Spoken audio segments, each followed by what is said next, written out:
for a minute that you know exactly what you want to accomplish in life. You know you want to get a good education. You want to have a successful career. You know you want to make some profitable investments. You know you want to raise a family and have your children turn out well. You may even know how you want to go about achieving these objectives. You may have it all planned out in great detail. All that is very important. All that is very good. But is it enough? I'm afraid not. Because let's suppose that there's a vast, hugely powerful force that nobody can withstand. And this immense force is always active and in furious motion. It never rests. It's like a slowly flowing river that can eventually carve the Grand Canyon out of solid rock. But that comparison doesn't really do it justice. The force I'm talking about is much more formidable than any river or ocean or glacier or any other natural phenomenon. Now, in trying to achieve your life's goals, would you prefer to fight against this great force? Would you want to struggle against this mighty power that has all the odds overwhelmingly in its favor? Or would you rather enlist this great power in your cause and make the inevitable work for you instead of against you? Take your time before answering. Think it over. By the way, time is that great power I'm talking about. Time is the mightiest force in the world, or even in the universe. Of course, the answer to the question I posed is very obvious. Why would you ever choose to fight time when you could have time on your side? Who wouldn't want to harness the great river of time that flows through all of life? Why wouldn't you want to use the power of time to generate power in every area of your existence, to turn the turbines of your hopes and dreams, to charge your every aspiration with lightning bolts of electricity? Well, there is only one way to make time work for you, not against you, and that's with patience. There have been some items in the news lately about changes in the climate, global warming, and so forth, and how the level of the seas will rise during the coming years and put whole communities underwater that now stand high and dry. All I can tell you is that in certain parts of the country, it's been plenty hot and dry the last few summers, and I'm sure there have been times when the residents of those areas would have liked to have seen some big ocean waves come rolling across the plains. Think for a moment about any state that's in the middle of this continent, away from the coast, and ponder this question. What do you suppose it would take to turn that state into a kind of surfer's paradise? So when it gets hot, you could just go out and let the waves cool you off. For example, what would you need in order to turn Texas into California? If you take the perspective of an engineer, you'd maybe think about the water rights, the dams, and all the good stuff you'd need. The kind of undertaking that would make the Hoover Dam and Lake Mead look like a little inflatable backyard swimming pool. From that perspective, the whole notion's not only impractical, it's impossible. But if you believe everything that's been written about global warming and rising water, you realize that it isn't really an impossible proposition. In fact, some people are saying it's inevitable. You don't need any water rights or dams to see it happen either. All you need is patience. Here's another illustration of the power of patience. Imagine you're at a cottage in New England when a blizzard hits. There's more snow in less time than any other winter on record.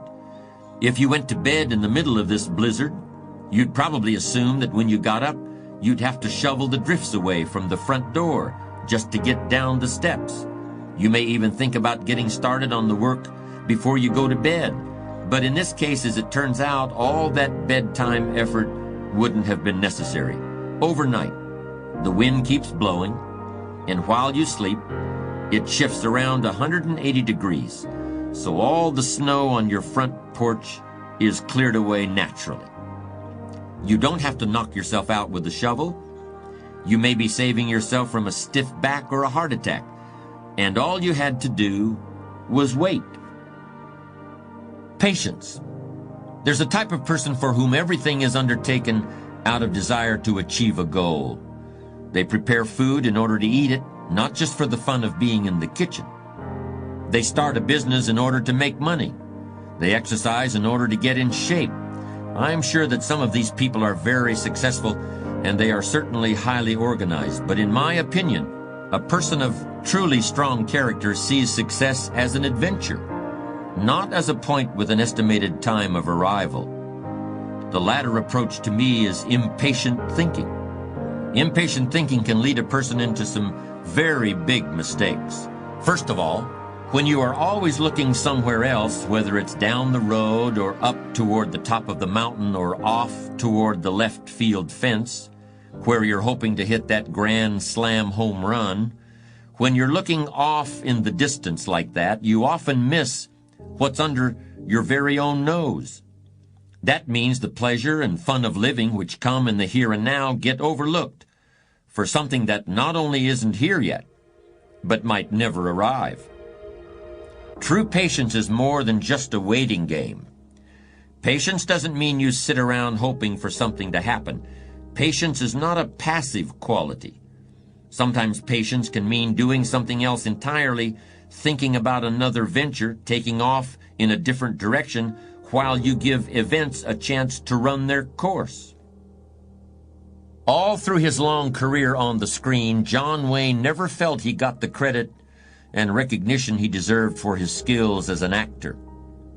Yes, his films were consistently successful at the box office, and even today, John Wayne is still the #1 favorite movie actor in the United States. But a big following among moviegoers didn't translate into critical esteem or the respect of his peers. That's what the Duke wanted, and he felt he deserved it too. Then in the last years of his life, he made a movie called True Grit, in which he played a drunken, one-eyed old U.S. Marshal named Rooster Cogburn. That portrayal got John Wayne the Oscar he'd been waiting 40 years for. It wasn't the kind of high and mighty hero role he'd played when he was young that finally got him his award, but it was a role that he'd waited for all his life, and he didn't even know it was coming. A colleague of mine told me this story. He was traveling cross-country on a speaking tour and found himself delayed in Chicago while changing planes. In the first-class traveler's lounge, he fell into conversation with a gentleman who actually looked a bit like John Wayne during his True Grit period. And he was a little surprised to learn this gentleman was actually from New York City. And there was another surprise. Despite his rough-hewn appearance, this fellow traveler proved to be extremely soft-spoken. His favorite pastime was playing chess. But as he talked about his experiences in the construction business in New York City, he also demonstrated that he carried a big stick. His company had developed some of the most important commercial real estate in Manhattan. As successful people always do when they encounter other successful individuals, my colleague asked him how he'd done it. Well, he said, after I got my engineering degree, I spent some years getting hands-on experience in construction. I didn't want to be supervising people in any jobs that I didn't know how to do myself. Later on, when I started putting together my own projects, I had to deal with some pretty tough streetwise operators. Cement company guys, building inspectors, trucking companies. But I never tried to pretend I was any kind of hard case myself. I used to tell them right up front, you play straight with me, and I'll play straight with you. I never tried to take advantage of anybody, but I never let anyone take advantage of me either. You see, I always was, and I still am, a great counterpuncher. Anybody who takes a shot at me in business had better make sure it's a good one, because I'm going to hit back hard. But it's like chess. You don't necessarily hit back right away. You have to be patient. You have to wait for the right moment. You have to let the other guy know, okay, you had your chance. Next time it's my turn. But you don't say that out loud. You don't say what you've got in mind, and you don't say when it might be coming. You just go on, polite and friendly as ever. You don't ever let on that you're waiting for an opening. But you rest assured that your chance will come. It's like any other investment. It takes patience. Patience is the key. Needless to say, those several hours between flights were both informative and enjoyable for my colleague. And we can all learn from this story. Don't concentrate on things you can't influence, like when the planes are going to take off. Instead, focus on things you can control. And when you meet somebody you can learn from, then learn everything you can while you've got the chance.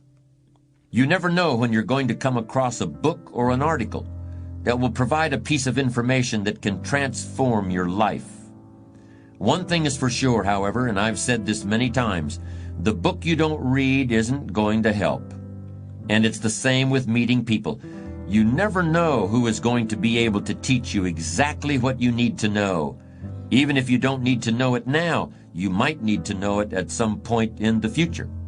That might not be for 15 years, but it might just be in 15 minutes, too.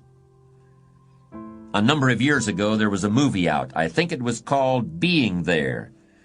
And it was the story of a not very bright man who worked all his life as a gardener, but who through a series of comical coincidences became an advisor to the President of the United States. Now, whenever the President asked this gardener his opinion on anything, he would always answer in terms of what he knew, which of course was gardening. But the President wouldn't realize that he was talking about gardening at all. Instead, the President was sure he was speaking in metaphors and allegories, that he was making wise analogies between the world of nature and the world of human affairs. Now, I value straight speaking as much as the next man, maybe more than the next man, and I don't want to take up your time with figures of speech that might belong to a poem or a play or a movie. But with respect to the topic of patience and its role in building a strong character, I do think that gardens have lessons to teach us all, lessons about sowing and reaping, about tending and keeping. For example, there's a story about W.C. Fields, the old Hollywood comedian. Fields bought himself an unusual type of cactus called a century plant. It's called a century plant because it blooms so rarely that it seems like it only happens once every 100 years, although in fact the time is much shorter. Anyway, Fields had purchased a century plant from a florist who was either misinformed or not entirely honest, because he told the comedian that the century plant was just about to burst into bloom. And wasn't that an exciting thing?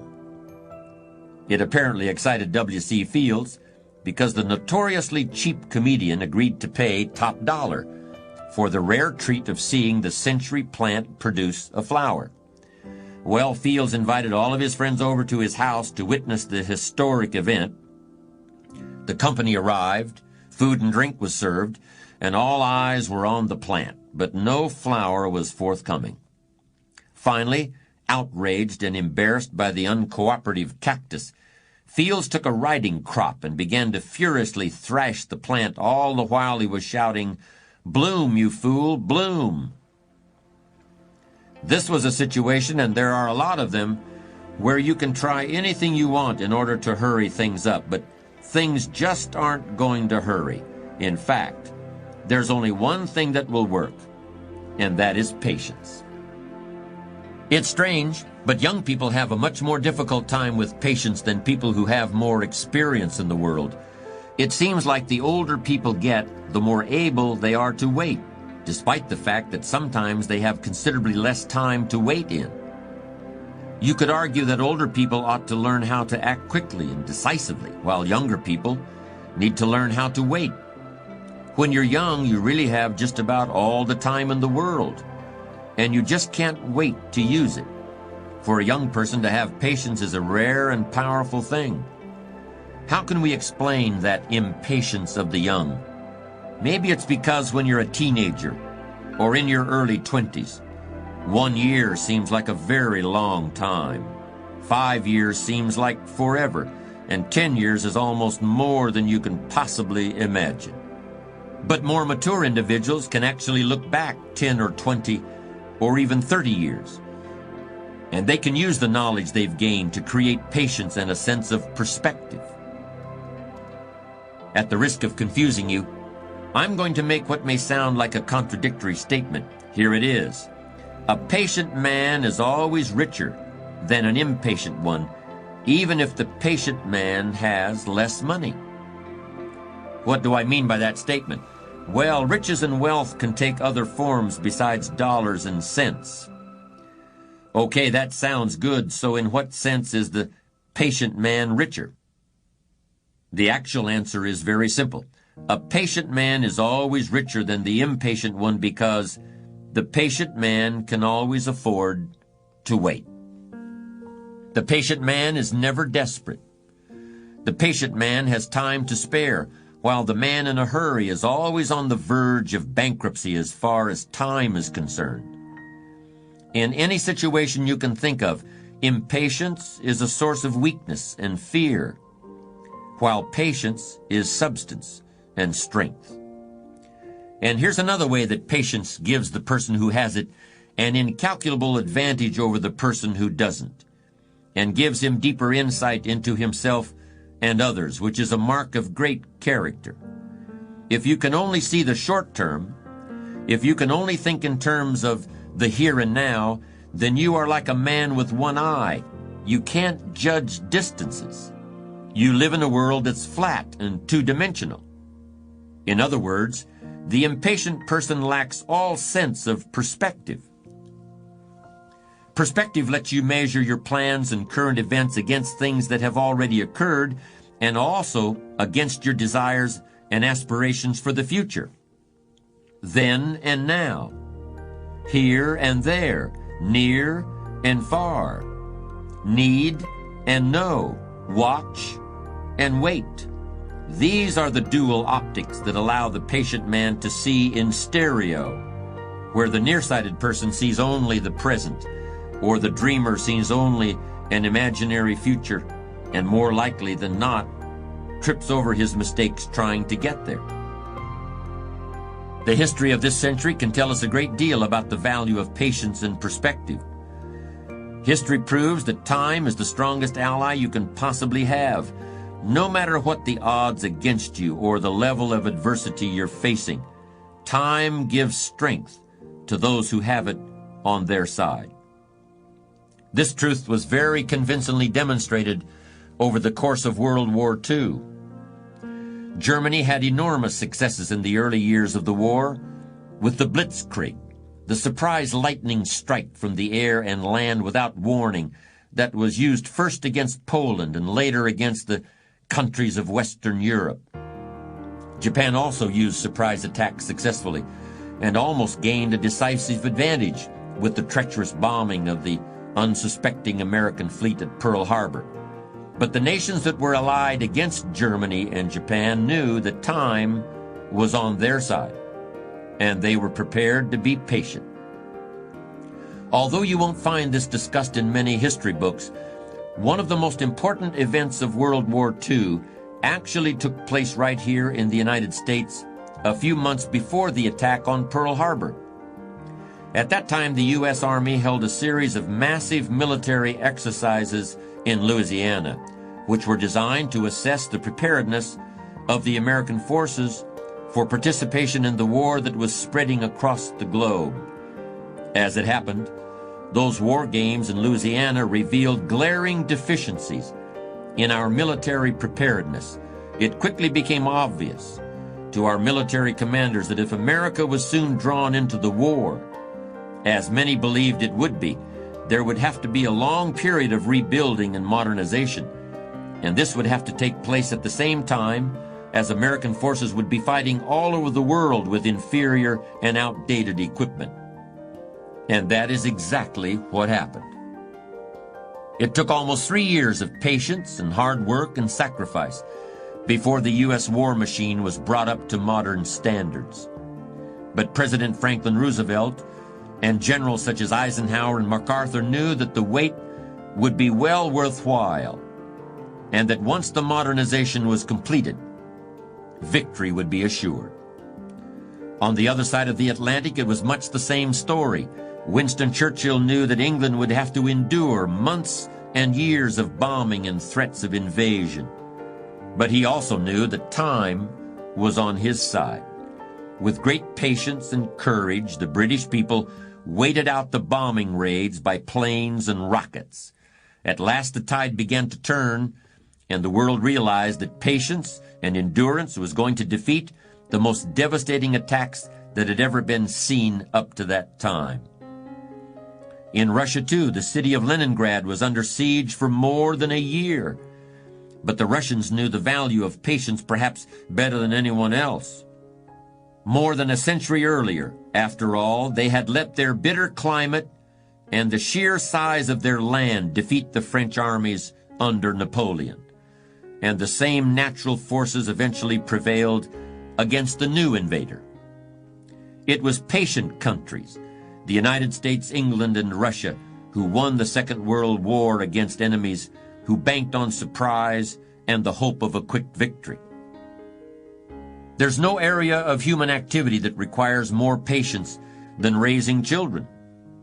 If you haven't got patience when you start out in this, you're going to have to learn it one way or the other. A baby is born after 9 months. If the future mother is tired of pregnancy before the time has expired, well, that's too bad, because there's still 2 months to go, whether she likes it or not.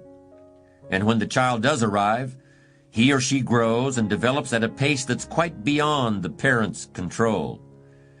Parents who try to force a child's development are asking for trouble. And this is one point on which psychology and common sense are in complete agreement.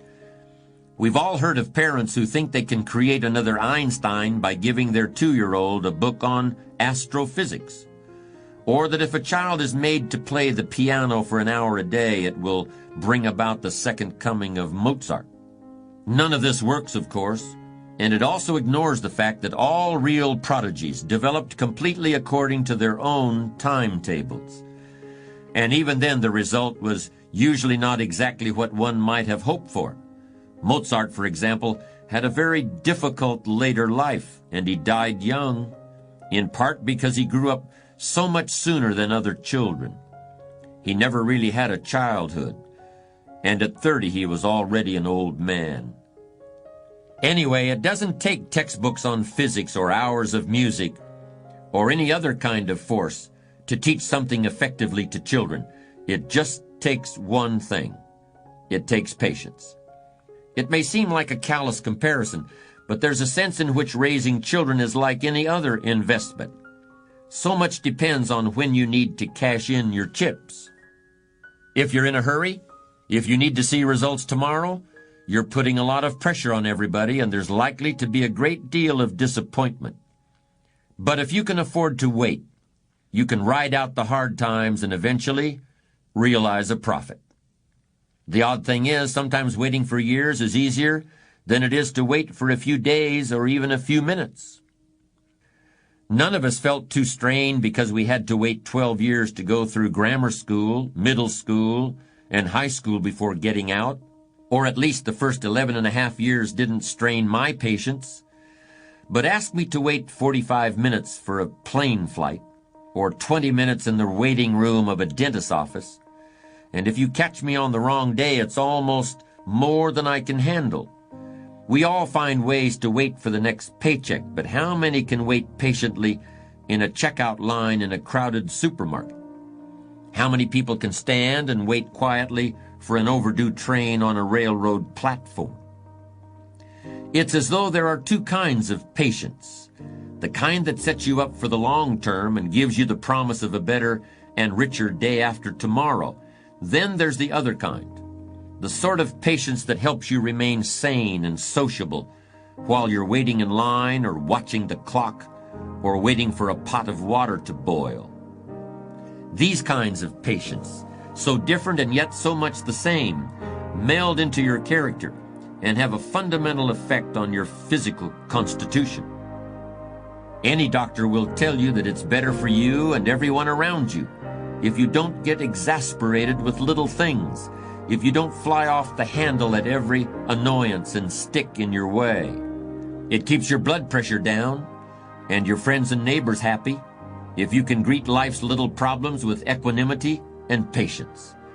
Because almost all problems can be solved if only you take the time to see them and think them through. That's very easy to understand and it's very easy to say, but it takes strong character to put it into practice. I'm never sure what to think when people say, I want to make $1 million by the time I'm 40, or I want to retire by the age of 45. This combination of goals plus deadlines strikes me as short-sighted and maybe even a bit naive. It takes a worthwhile goal and subjects it to an imposed timetable. While you might have an idea of what $1 million would mean to you, or you might have really exciting plans for your life after you hang up the tie and business suit, I don't see how a person can reasonably expect to know who or what he will be or think or feel at some arbitrary moment in the future. This kind of thinking misses the whole point of success. The real payoff in financial and worldly success isn't the result of an amount of money divided by the age you are when you get it, or some other actuarial formula. The real payoff is found in the qualities of character you develop along the way. There's a story about a young man who had a very old and rich uncle. When the uncle died, the young man was called to the office of his attorney and told that he'd been left a huge fortune. To collect it, however, he first had to run a certain errand which was described on a slip of paper. It seemed simple enough, but when the young man tried to accomplish it, this first task turned into another, and then another. As he pursued his uncle's final request, the young man was led into foreign lands and exotic adventures and untold dangers. More years passed, and the young man nearly lost track of how and even why he was on this long journey, and he could hardly imagine what its end might be. At last the Odyssey led him back into the very same lawyer's office where it had begun.